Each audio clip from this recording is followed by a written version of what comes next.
Good morning friends and welcome to the pre-market view. We've seen some weakness over the weekends in US markets, and they were down about 0.71%. Even European markets were down anywhere from 0.5 to almost about 1.2%. And when we look at the Asian markets today morning, most of the markets are showing signs of weakness. Both Hang Seng and Nikkei are down about close to 0.8%, and SGX Nifty is suggesting that we are going to open down about 25 to 30 points from the previous close. In terms of flows, friends, FIs were net sellers in the cash market to the tune of 300 crore. The domestic institutions were biased to the tune of about 496 crore. And in the index futures, we have seen FIs buying to the tune of almost about 386 crore. So the overall sentiment for the market continues to be good, which is backed by the fall in the bond yields.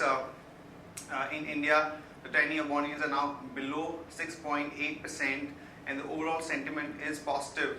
So we might see a bit of a weak start, but the trend of the market continues to be positive, particularly for the banking and the NBFC space, and to some extent for the auto companies. So one should be really positioned to take advantage of this particular small correction that we might see in today's morning session. On that note, let me invite our F&O expert to take you through important F&O cues and ideas that we can have from the derivative side. Good morning friends, we'll give analysis on derivatives. Friday's trading session with the last trading session of the week, we did saw Nifty starting off with a negative bias, and thereon it oscillated between negative and positive territory several times. But it was in the last 1 hour of or couple of hours of trading session where, due to the pressure of the large cap stocks, Nifty was unable to hold on to its positive gains, and it went below and it been sliding lower and closed with a negative closing at with a loss of around 0.46%, settled at 8843.65. Now on the open interest terms, we did saw some kind of a reduction in the open interest, around 0.70% was shaded in the open interest. In the absolute terms, 2.39 lakh shares were shaded in the open interest, while cost of carry decreased from 10% to 8.5%, indicating majority of the unwinding which was seen by the which has been seen in the market has been due to the long unwinding pressure. While put call ratio have decreased a bit by 1 basis point from 1.16 to 1.15, and volatility index was more or less same at around sub 13 odd levels in Friday's trading session. On the option side, we haven't seen much of the activity. All the call and put option both have seen an unwinding in the open interest, struggling to find any kind of a trend for the for this series. As we mentioned, the market has been trending in a range of 8,800 and 8,900 levels, and if any of the range has been broken and been on the closing basis, we might see the market moving towards that direction for the series. But market has been still following that trend of 8,800 and 8,900. Both are crucial support and resistance respectively, and we have been seeing that 8,800 put option have been showing a good amount of reduction in the open interest in Friday's trading session, where we might see if in today's trading session, since we are bit about to open on a negative note, taking negative cues from the international markets, and anywhere around we are being about to open anywhere around 8,800 levels. So if it's been able to hold on 8,800, we might see Nifty taking support around that level and bounce back. But still, we have seen some kind of a reduction in the open interest 8,800. But if it starts moving lower 8,800, then expect Nifty to see some kind of a sharp fall in the series. There are 8 securities in ban period for today's trade. That is IDBI, CEAT Limited, DLF, HDIL, Indiabull Real Estate, Jindal Steel, Reliance Capital, and Wockhardt Pharma. On the FIs terms in index futures on Friday's trading session, despite being closing on a negative note, FIs were net buyers in index futures by around 385 odd crores. Index options were net sellers by 634 odd crores, while stock futures net sellers by 350 crores, and stock options net sellers by 185 crores only. On the market level, our 5-day VWAP stands at 8833 with a lower range of our VWAP at 8833 and higher range at 8900. Since we are a bit about to open below our VWAP, that is also a bit negative sign.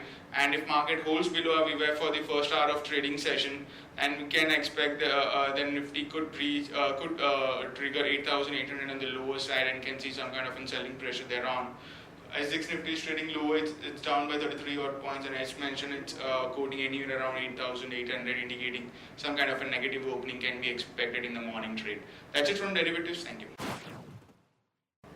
Friends, let me take you through Sharekhan pre-market action, starting with the trading ideas first. Long call on Bajaj Finance and LIC Housing as the bond yields have gone down to almost about 6.8% and the chances of the rate cut have increased. So that would be good for the NBFC sector. So one can go long on Bajaj Finance with the stop loss of 1105, target to 1160. And one can also long LIC Housing Finance with a stop loss of 562 and a target of about 590 to about 601. In other news and developments, ONGC board approves PAC to take stake in GSPC gas block. HPCL to start global oil trading desk, which would be taking care of the hedging and the trading activities. DLF brands likely to lose Mango franchises. Mango is looking at consolidating its operations in India. And Bharat Petroleum is likely to increase Kochi refinery capacity to about 22 million tons. Tata Steel to hold talks with trade union representatives in UK as Tata Steel and ThyssenKrupp are to formalize their merger deal within weeks now. Arvind steps into footwear retail. A consortium of lenders led by Oriental Bank of Commerce will take around 30% stake in Shriram EPC as a part of the corporate debt restructuring package. And auto component maker GN Axle is likely to list today. Tata Power's plan to sell Indonesian arms have hit a valuation hurdle, with the valuation of the two companies falling by half owing to the falling coal prices. Hero Motor is likely to launch the Achiever model today. Dilip Biltcon gets a letter of award from Road Ministry for about 350 crore project in Andhra Pradesh. MTech under IT lens for alleged price manipulation. Sukrajit Engineering shareholders approve the merger of the company with Phoenix Lamps. Donald Trump has named TCS and HCL Tech as the responsible companies for American job loss. So watch out for some statements coming out from US ahead of the elections, which could have some implications for the listed IT companies. Supreme Court says SFIO, RBI, SEBI to probe allegations against IFCI. Here is a list of stocks with positive and negative bias for the day traders. Stocks with positive bias are Glenmark Pharma, Shriram Transport and Petronet LNG. Stocks with negative bias are Allahabad Bank, Lupin and Bata India. Stocks for investment under advisory picks, which would also be flashed on ET Now at about 9:30. The stocks are Jyoti Lab, we are looking at upside of 17%, Aurobindo Pharma, 12% upside, Wonderla Holidays, 16%, 1% Beverages, 10%, Info Edge, 10%. These are the stocks which are part of the Sharekhan research coverage. For those of you who want to have more details, can also look at the Sharekhan website. That's it from all of us, friends. Have a good trading session and see you tomorrow at the same time.